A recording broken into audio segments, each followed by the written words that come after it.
4, 3. Fuck it. There's no words on it. Tomorrow. Fuck it.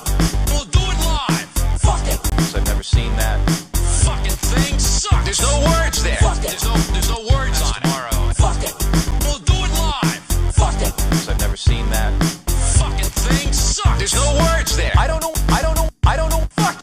I don't know. Fuck. I don't know. Fuck. I don't know. Fuck. I don't know. I don't know. Fuck. I don't know what. Go. I can't do it. Fuck it. Go. I can't do it. Fuck it. Go. I can't do it. Fuck it. Go. I can't do it. Thanks again for watching. Fuck it. There's no words on it. Tomorrow. Fuck it. We'll do it live. Fuck it. I've never seen that. Fucking thing sucks. There's no words there. Fuck it. There's no words on it. Tomorrow. Fuck it. We'll do it live. Fuck it. I've never seen that. Fucking thing sucks. There's no words there. Ready? Take it away. Go. Yeah. Go. Yeah. Go. Yeah. Fuck it. Fuck it. We'll do it live. Go. Yeah. Go. Yeah. Go. Yeah. Fuck it. Fuck it. We'll do it live. Fuck it. Go. Fuck it. Fuck it. Go. Fuck it. Fuck it. Go. Fuck it.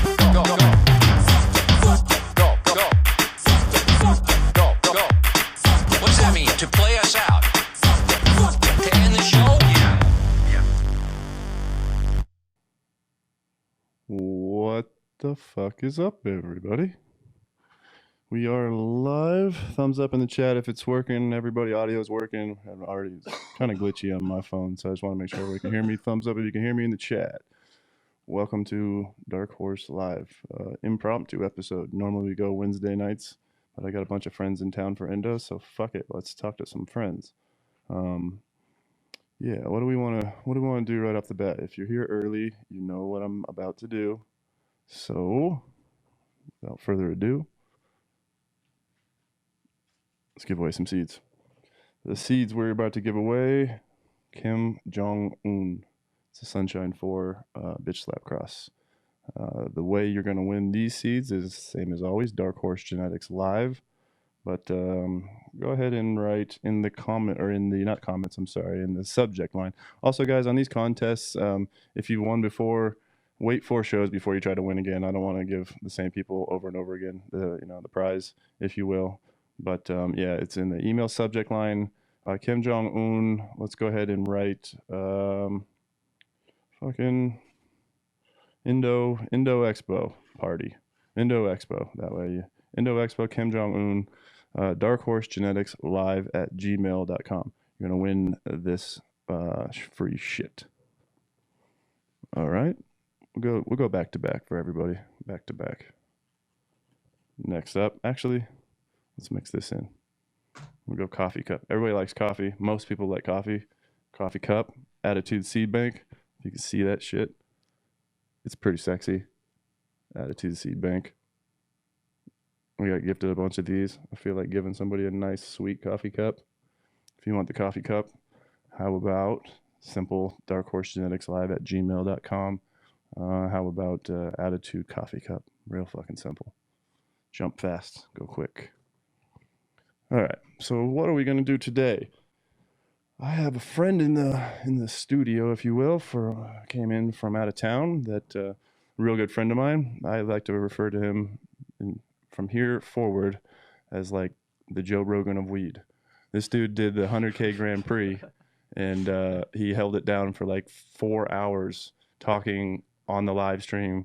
And dude, I have a hard time talking for an hour on this shit. So the fact this dude could roll for 4 fucking hours talking weed and keeping the combo going for 4 hours on a Grand Prix feed or whatever. Like I said, who knew that this dude was like the legend in the making of like play-by-play weed calling. So like I said, if there's anybody that's the Joe Rogan of weed right now, it's fucking Stone Ninja, my good friend.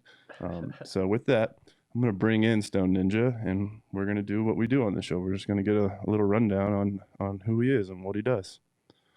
All right. There he is. There's the boss. What's up, guys? So welcome to the show, bro. Thanks for coming out. I know you came out for Indo or whatever, but the way we sort of do everybody on the show, or all the guests that come on the show, is we start slow. Like we talk about like where did you where did you start your cannabis, career or venture? Tell us your story of cannabis. So, if you would, let's start like back to the childhood. Where did you kind of grow up? Or you don't have to give us exact locations and pin you down, but where did you grow up? How was the childhood? Were you a stoner? Were you a jock? Were you a nerd? Were you a dork? Like what was the life of Ninja as a youth? Chameleon. Chameleon, Chameleon. A little bit of. blended with everybody. Yep. Never really had a lot of issues with a lot of people. I got along with a lot of people. It's pretty cool. Started smoking in junior high school, 8th grade. First time I smoked was just some like Mexican brick weed Sure. full of seeds and like a sand fucking soapstone fucking marble looking Mhm. pipe. How old do you say? 13, 12, 12, 13. I want to say 12. Okay. 8th grade. Yeah, 12 sounds about right. I was 13 in 9th grade. And were you instantly like, I'm into this? Was this I knew right away. I Abba was Zabba, like- you're the at one? first, I was like, they made this shit illegal? Like, I'm going to be smoking this shit forever, dude, for sure.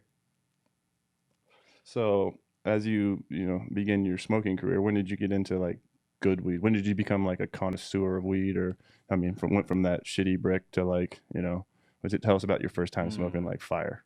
First time smoking some legit chronic was probably, let's see, 8th grade, smoked that. So it was like 9th grade, it was a second, so it was like October, 9th grade. My friend hit me up. He's like, bro, got this shit for my brother, bro. It's the Bionic. It's like, you get like an eighth of what you normally get for $20, bro. But you just need one hit, you'll be high like the first time, bro. I promise. I was That like, Bionic. bullshit. He's like, bro, you can see crystals on it and shit. I was like, you sure it's not lace, dude? So he brought it over. I was like, what the fuck is this shit, man?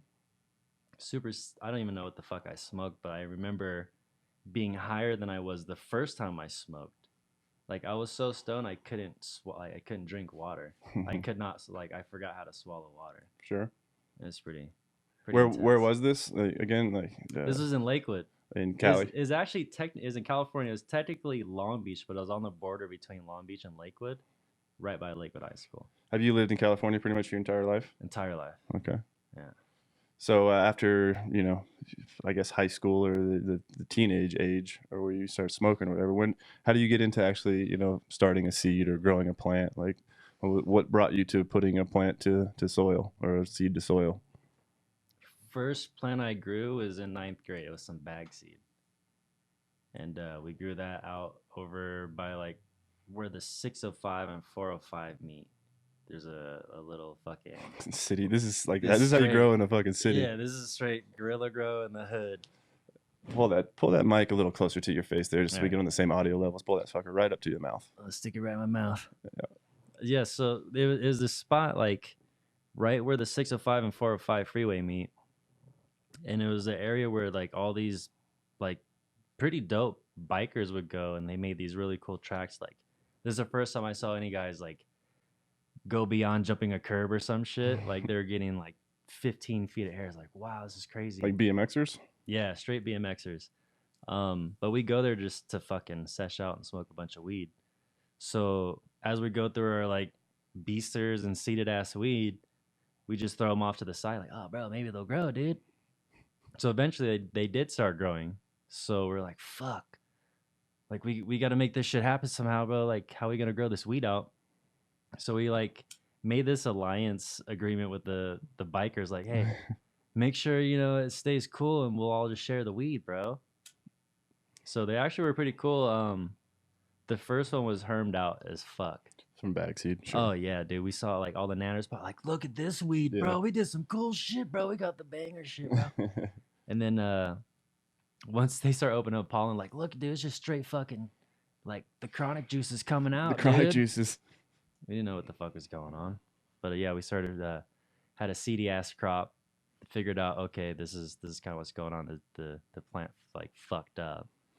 This is not Learned how what- it's supposed to Learn happen. what a herm is, right? Okay. Yeah, right off the jump. So from there was like going to like the bookstores and like damn near ripping pages out, or like writing shit down, or trying to remember things. Like, okay, this is why the plant's doing this, or this is what I should be doing. Sure. Or, So- oh, this is food. I mean, you literally learned just like searching up the knowledge, fucking 80s style, like library, no internet. Like, how the fuck do I learn to grow 80s weed? baby, dude. Just like that. And then I was fortunate enough, the apartment complex I lived in, there's this old like Vietnam Army vet, and he was super stoner with like, I told him like I showed him some weed sometimes because I smelt him smoking it, so I was like, oh dude, he fucking blazes it. Hell yeah, we can share everything, bro. This guy's cool.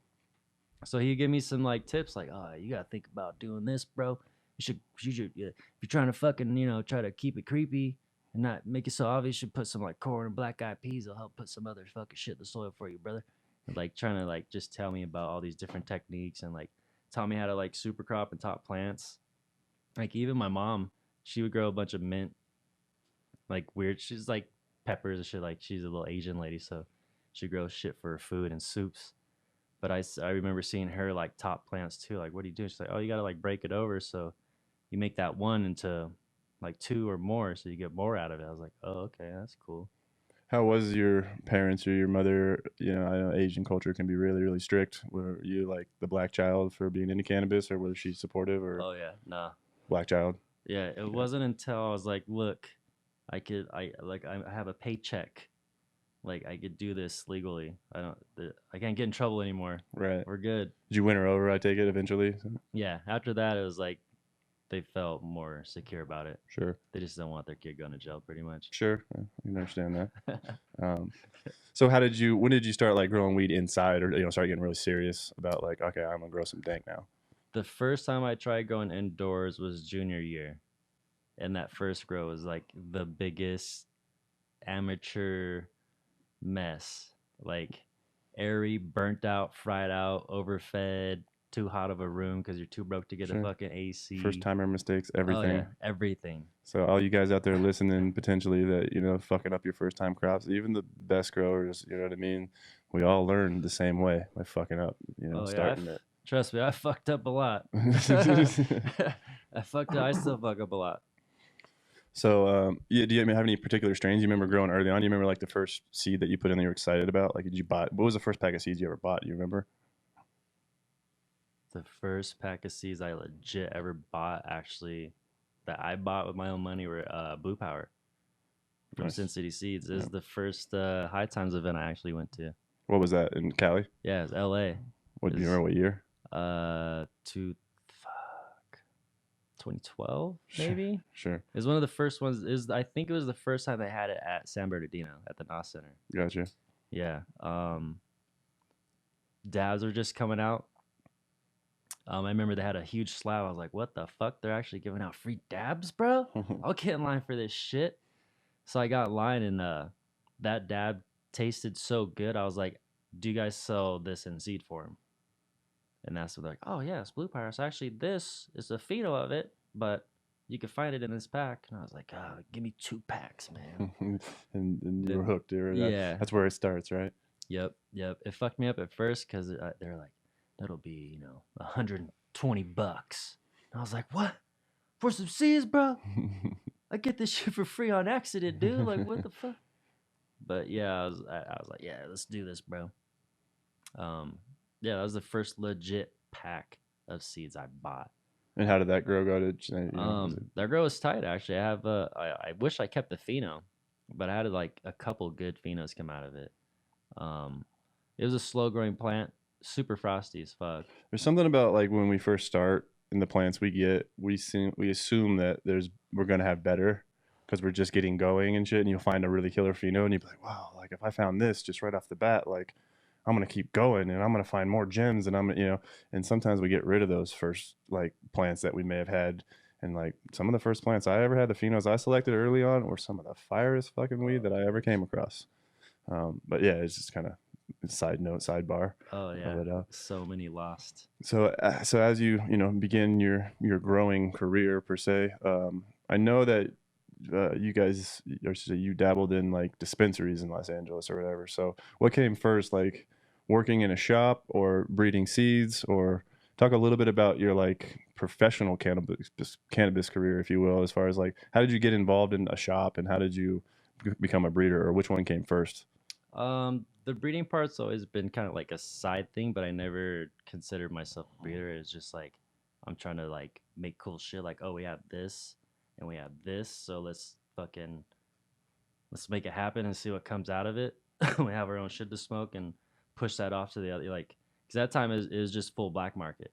There's no shop to go into, so it's like if you were the guy that had that strain and the only dude, then you get more people coming to you. 'Cause Right. you have, you're the only dude with it. Got you. So that was kind of like our niche. Like, yeah, we're gonna be the only dudes like the whole world with this fucking shit, bro. It's gonna be the best shit. In a way, that's exactly how it works, though, in dispensaries and everything else. Because once you have that cut that you're known for, like that's how you build customer base, in a way. Yeah. But how did you get involved in like the shop, if you will? The Or shop would you just part- work there? I don't really know your the story at shop the part, shop. The shop part's funny. There's a shop I used to go to that was open called Nature's Medicinal, and that's where I actually met Jack Hare the first time. They had a lot of, I don't know what ties they had, but there's a lot of celebrities and like people you would see in books and magazines in the shops. You're like, what the fuck? And at that time, Oaksterdam was still going on, so there's a lot of genetics there that were like really good. So, Readily like, available, right? the most insane safe access is like Dream Shop. But while I went there, I would vend to them and build relationships. So I'd be friends with all the bud tenders. Like, hey, here's a little extra, push my shit. Right. You know what I mean? Because half of it sometimes is like, okay, we cash you out, but on this one we gotta do consignment or whatever. It's like, hey, let's call it good. We trust each other. But yeah, you always try to butter up the bud tenders. Push your flower that Push my shit, you're bro. loading Hook up you through the up. shops. Yeah, Right. yeah. So eventually, as time goes on, that shop gets broken up. It gets raided, and one of the employees he ends up working at a different shop. At that time, it was called Golden State Co-op. At this time, I had a different job. I was actually unemployed. I got laid off from the main gig I had. So he hit me up like, "Hey, bro, would you down to fucking be a bud tender?" And I was like, "Fuck yeah, dude, let's do this." So that shit just came naturally. Got to know people, just got used to fucking that whole atmosphere. That was actually probably one of the best things that have ever happened to me for multiple reasons. Just for opening my eyes with the community, and on top of that, the networking. And then on top of that, the education of everything and kind of how things run. This shop was LA proper, like right in the middle of LA. This was actually in Kern County. I'm unfamiliar. I don't know shit. It's north. It's like an hour, 2 hours north of LA. Okay. Yeah, at this point. So I'm working there, and that's when I start like getting more serious with the breeding, because now I have access to clones. Sure. I have more access to fucking other genetics and seed form. So talking with them, talking to the vendors that come in that grow everything, exchanging best practices and where we failed at certain parts, Honing your skills. Yeah, just being out and open, not trying to judge each other, but just trying to learn from each other. That helped me tremendously. How was the dispensary scene or med scene at that time? Was it highly competitive, very cutthroat, or was it more of a community kind of feeling in LA? Because I know in Denver it was initially a community type of feeling, and then it turned real nasty cutthroat. So like at this time it was more the same history, but it was really demographic. Mhm. But there was still, after a while, there were like alliances and cliques that were built or created, and those shops looked after each other. Sure. So it's like one shop was out, they just resupply each other, because at that point there was no licensing. It Right. was very $15 retail sales tax license, like we talked That's- about. yeah, just the basic small shit like Prop 215 and SB420 was so solid. Like, people are just now barely understanding what was really made for us, for certain people in that. Yeah, 215 definitely provided a ton of protection and kind of changed the world. It did. You know what I mean? Like, I like to tout Denver, Colorado as like, look what we're doing, pounding our chest, wreck weed and blah, blah. But it really doesn't happen if California doesn't do 215 and Oaksterdam doesn't happen. And those patients down there that fought like hell, it's like, you really got to thank California for changing the fucking world in this one. They made an At impact. least putting the first step, Yeah. But so how long did you stay, doing dispensary life till basically they raided the sucker, or that was the first one? So this one, how did that one play out? All right, so halfway during my career there, I was helping establish another shop in LA. That one's called the Green Dragon. That one had a good stretch. It started fucking very small and developed into something that was really really awesome actually. That one unfortunately got raided.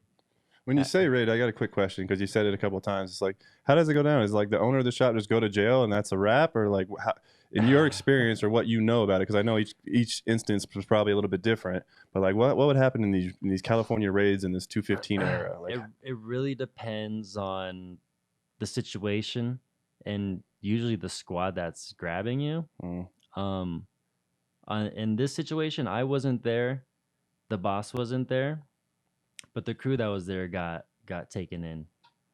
But long story short, after they got taken in, after a whole year, nothing got filed, and it was pretty much like the raid came in, they grabbed everything, and then that was it. it's more of a smash and grab and shut this place down as opposed to like locking everybody up. At least in the experiences that you kind of Yeah, saw. You know what I mean? yeah, And that was more the tactic back then for, I guess, the I don't want to say police or whatever those task forces were, but they didn't really throw everybody in jail. They just wanted to come in, take all the money, take all the herb, and smash the place up and take off, which is fucked up. But that's straight what robbery. that's what they Dude. did.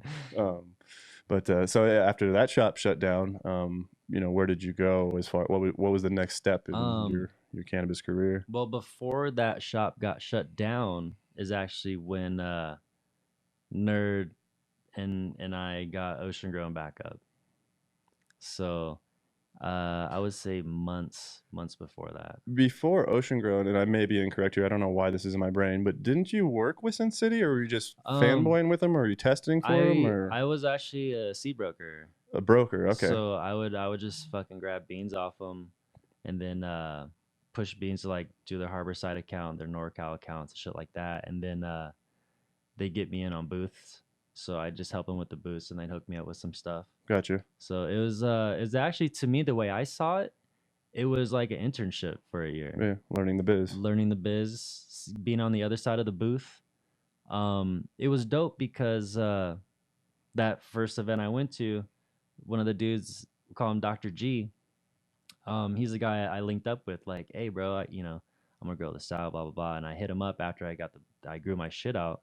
I was like, dude, this stuff's fire. Then we just built a relationship. We're still friends to this day. Like, if anything, I owe a lot of this and a lot of what I'm doing now because of Dr. G. Just him being open, like, yo, you want to fucking blaze out and fucking come hang? Like, come through, bro. Like, come kick it. Come help at the booth. We'll hook you up, whatever. Sure. I was like, dude, this is fuck. I barely even know you. This is dope, dude. Like, yeah, it is. It's chill. That's really cool that that happened at that point in your life, if you will. I Yeah. will say this might sound kind of wonky or corny or whatever, but it does seem to be like, don't miss your guardian angels in life, because like they do appear, and sometimes like take that bone, you know what I mean, like go follow that through a little bit, don't be so closed off that you literally miss the cut your nose off and spite your face. Like sometimes it's right there to help you out. Yeah. But so after that and the shop goes down, I know you start doing Ocean Grown, or start working with Ocean Grown. But as far as Ocean Grown, like, what was your first cross? Was your first ever cross that you released through Ocean Grown? That was not really my first cross. My first cross that I really put any kind of work into would be the Cheese Daddy. And that was before. Independent release, basically. Yeah, it wasn't even released. I just made it. Oh, I just gotcha. had cuts and was like, brought it back to the high school days. Like, I'm the only motherfucker in the world with this shit, baby. Yeah, I never had the intent to be like, oh, I'm gonna fucking breed all these genetics and then fucking become a seed company. It just like, from Ocean Grown, that's where it developed. Where it's Right, like the continuation of your career like leads you to the development. smoke Yeah. a joint, to smoke better weed, to grow better weed, to learn the shops, to hey, let's experiment with making a strain. You will find a lot of breeders start with a hobby project, just an internal project, a passion project. Like, let me see if I can do this or whatever. You know what I mean? Let me see if I can put this together. Sometimes that leads you in places where it's like, damn, I might have a skill set for this. I may have a good palate for selecting strains. So some of the greatest breeders in the world may yet not know they're the greatest breeders in the world, in Shit. theory. Yeah. Um, I still have my hobbies, the hobby little spots, sure. I mean, just to help build parent strains, you know. So, as you're working, as you start working in ocean grown and developing stuff, how many strains would you say that you are directly responsible for? I don't really know the format of ocean grown. I know a lot of the guys there, and like I say, like, was it a co-op, if you will, or and you all made your own stuff, or were you working on projects like collaboratively, or It was originally it was supposed to be like co-op stuff, and then it broke off, and everyone did their own thing. do your own stuff? When it first started, Vader didn't have the spot he did. He was just like in his where he was living and had the tent next to him. So, he wanted to fucking start breeding. So I helped select his male. I got a bunch of his rift seeds, and then I think it was Dragon's Breath was the other one. I ran that one. I think the videos are still up on YouTube. But I ran that, found a male for him, and used that male to just keep going on the rift. But at that time, it was Tahoe Abduction is what it actually was. Or was it Alien Abduction? Tahoe Abduction. One of those. It wasn't Alien Rift yet. But from there, he got the male, and then I gave him all the cuts. I gave him the key lime pie, the ninja fruit, the SFV. I don't know if he saw the video, but pretty much every cut that he had on his tray, except for like 1 or 2, is what I gave him. On top of, I think, the male that he was using at the time. And I know Ninja Fruit. Like I say, I know Ninja Smash. I know a lot of your work, but that's the thing. Like, I guess, was that developed then? The Ninja Fruit? Oh no, Ninja Fruit was well before Osher Growed. Okay. Ninja Smash was developed while I was at Osher Growed. Gotcha. So we'll kind of continue this story, but I'm interested. When did you become Stone Ninja? Like, how did you develop this name? Where did you get this fucking name? How did you develop this persona? Because for folks that don't know, Ninja is like an online character, online personality. He's got his own Twitch channel. Go ahead and shout out your channel real quick, just for everybody. Yeah. Twitch.tv/Stone Ninja. This dude's live like every other day, cracking me up. Just, Ninja inspired me in many ways to do this, because I'm not really that outgoing to do stuff like this, but I see Ninja cracking up online doing this thing or whatever. And you're certainly a personality. Like, and I say the Stone Ninja thing is basically a character at this point, and it's like, where did it come from? How, like, originally it came from video games. Honestly, it was like your online video game handle or something. Yeah. Like, Stone Ninja, when the first time it popped up was in high school, and it was when my homie and I were playing GoldenEye. Was it before that? No, it was before that, because I remember what it was. Stone Ninja. I remember me and the homie got super stoned one night, and we had this one dude that was he was just a fucking dick, but he had an outdoor plant going, and it was harvest time, so we got super stoned and I hate to even admit, but we straight ripped him, dude. Straight jacked him for his big ass plant. Young kids making mistakes, folks. Yeah, just doing stupid hood I rat vouch for shit. Ninja being a solid dude in his 30s here or whatever. I hate to admit it, but doing hood rat things with my hood rat friends. But that's where it came in. It's just the way we went in. I was like, all right, we gotta do it like this. I had this super fucking ninja plan, and unfortunately, it worked out well.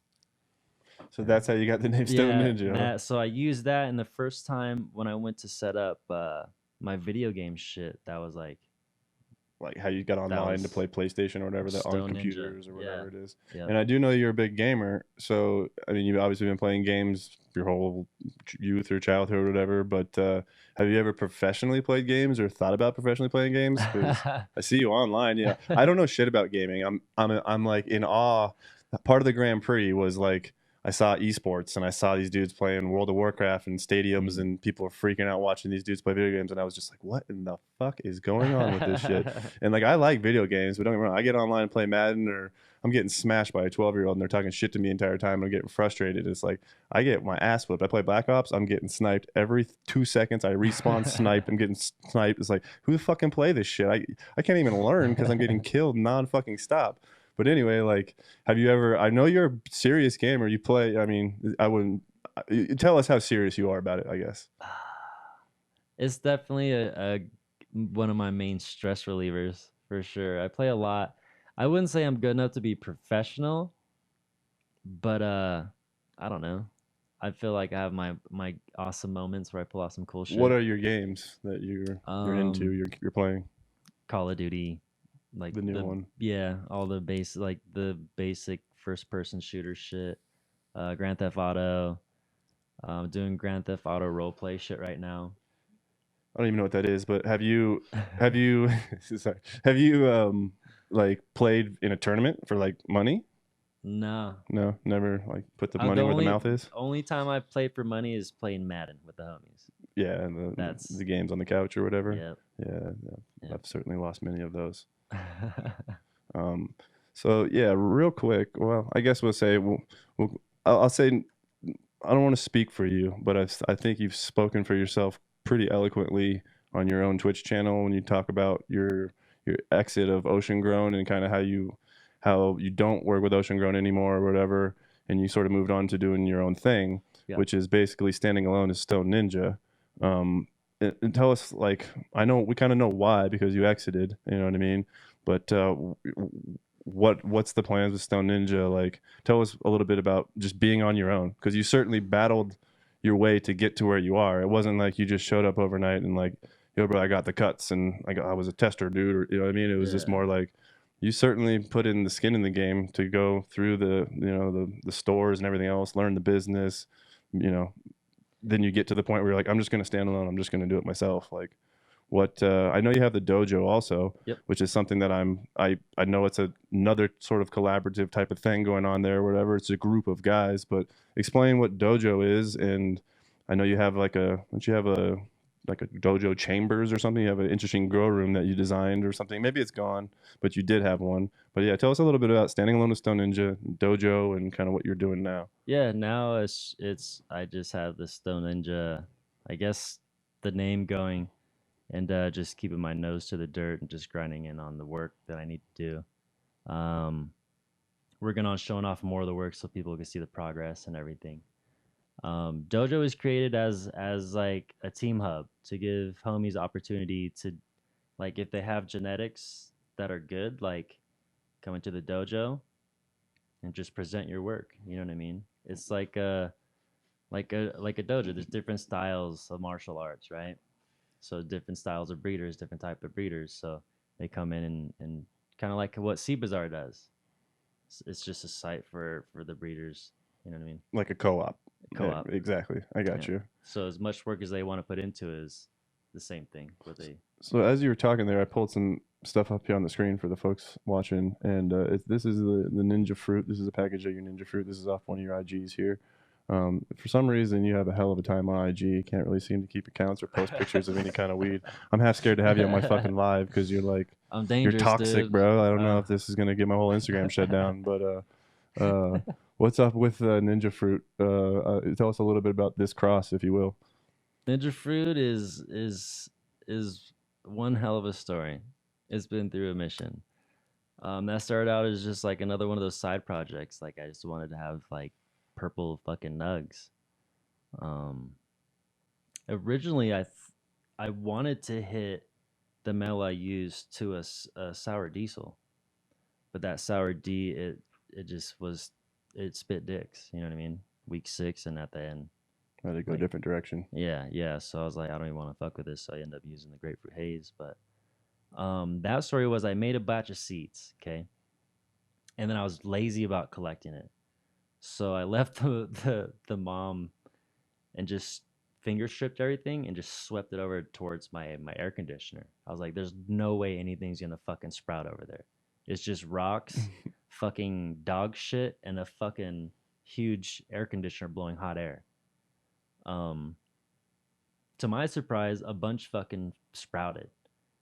And between the weather, the dogs chewing them, and just neglect, no water, there was only one that survived, the one that made it. At this time, Canister Oils was living with me, lucky. Um, so that one plant, we're like tripping out, like, bro, look at this little fucking motherfucker. Dude. I hope it's a female.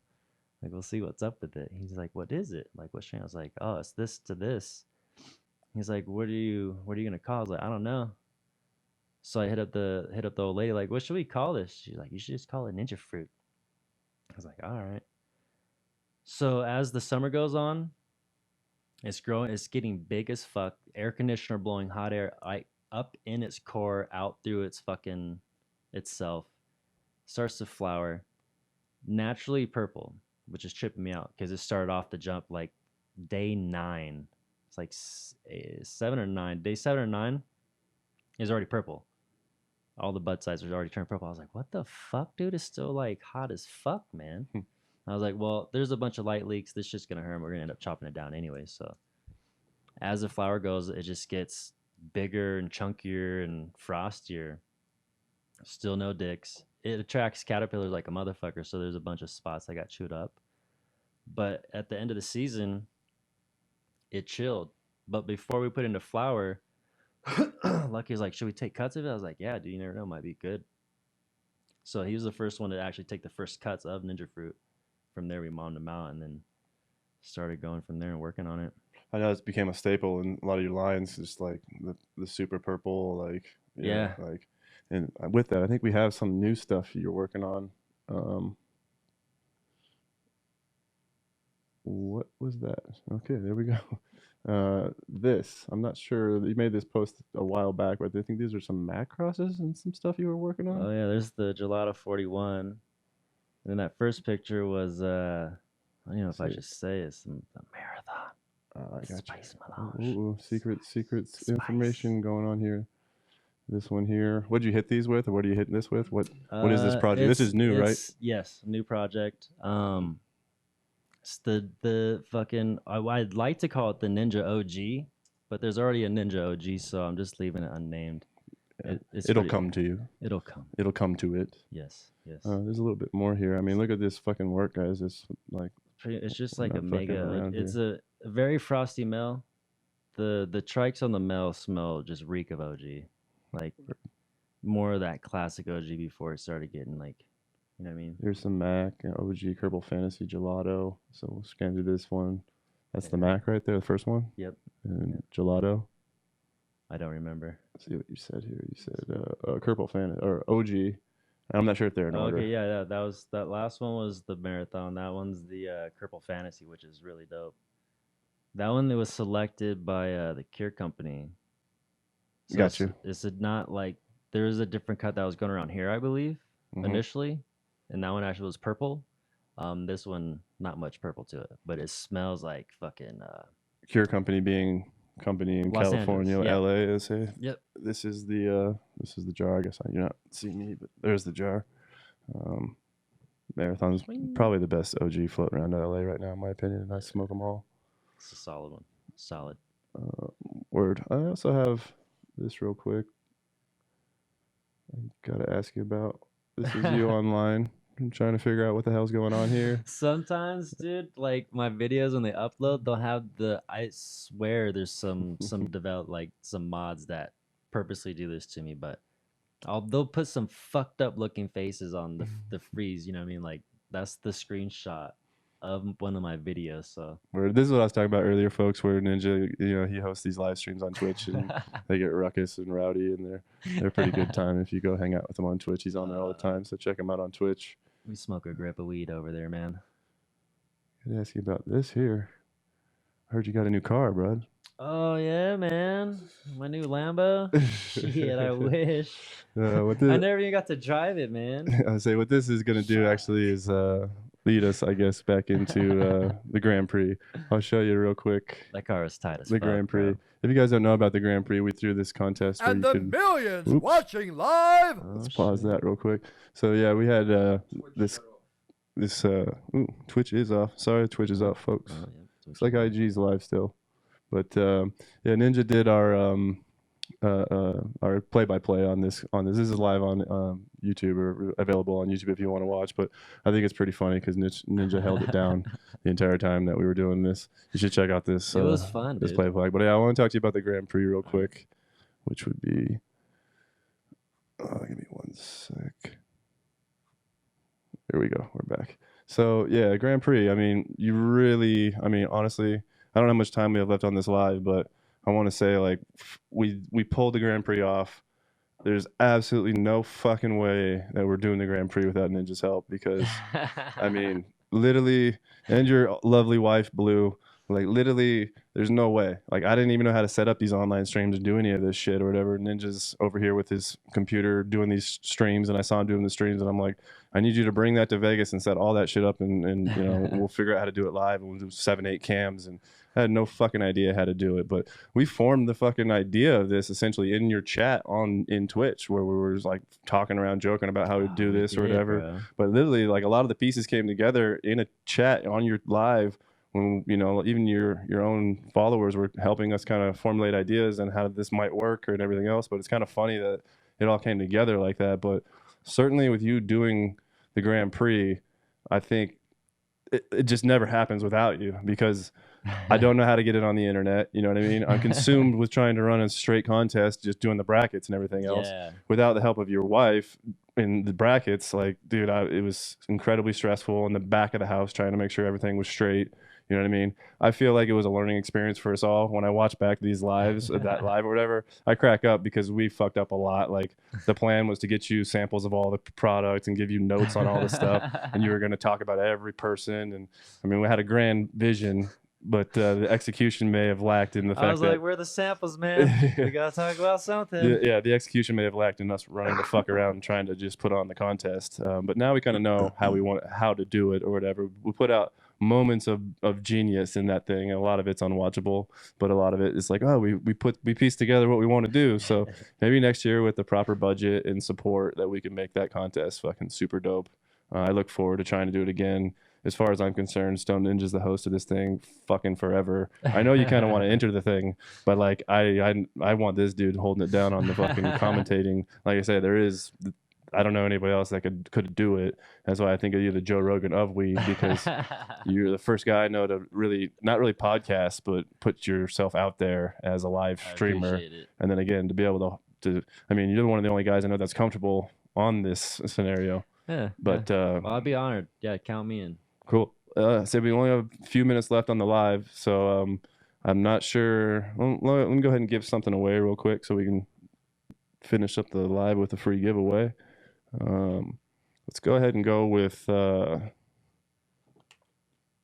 115. Do you believe in aliens, Ninja? Are you an alien dude? Yep.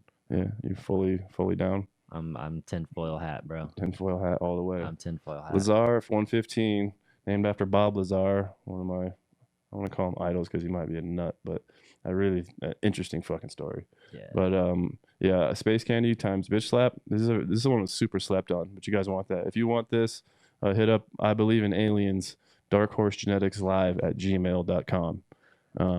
With that, I'm kind of going to sign the fucker off. I know we're out of time, so I can't ask a lot of questions, but I do, like I say, I really enjoyed it. I learned a lot. You know, I've known you for a long time. I think the first time I ever met you, this guy's also a ninja about paying the bill. This dude will run away, and you know, I got to go to the bathroom. You come back and just pay the fucking bill. He's a ninja at paying the bill. But the first time I met you in LA at our shop, you came through and took us to a Korean barbecue. I don't eat that shit, but you trust me, and I went, and it was bomb. And I trusted the dude. So yeah, like I say, Ninja's a solid dude. I really appreciate you coming on the show. Thank you. And yeah, with that, I think we're gonna wrap this fucker up. And once again, Ninja's Twitch is IG. Go ahead and shout out your handles there so people can find you. I have a bunch. Stone Ninja with the underscore before, Stone Ninja with the underscore after it, Stone Ninja with the O as the 0. There's a bunch. This is what happens there. when you get deleted every 2 days. I get deleted. Alright. I'm probably gonna get deleted again. Probably this week. Word. You will not. Everybody go support Ninja. He needs the IG love because they just keep fucking hammering him down. They won't let him post anything. But yeah, everybody, again, thanks for hanging out. I think we might do another one tomorrow because I got a lot of friends in town, so we might just keep spitballing this shit. If you enjoy it, let us know because yeah, we're just free balling here. All right, everybody, appreciate it. We're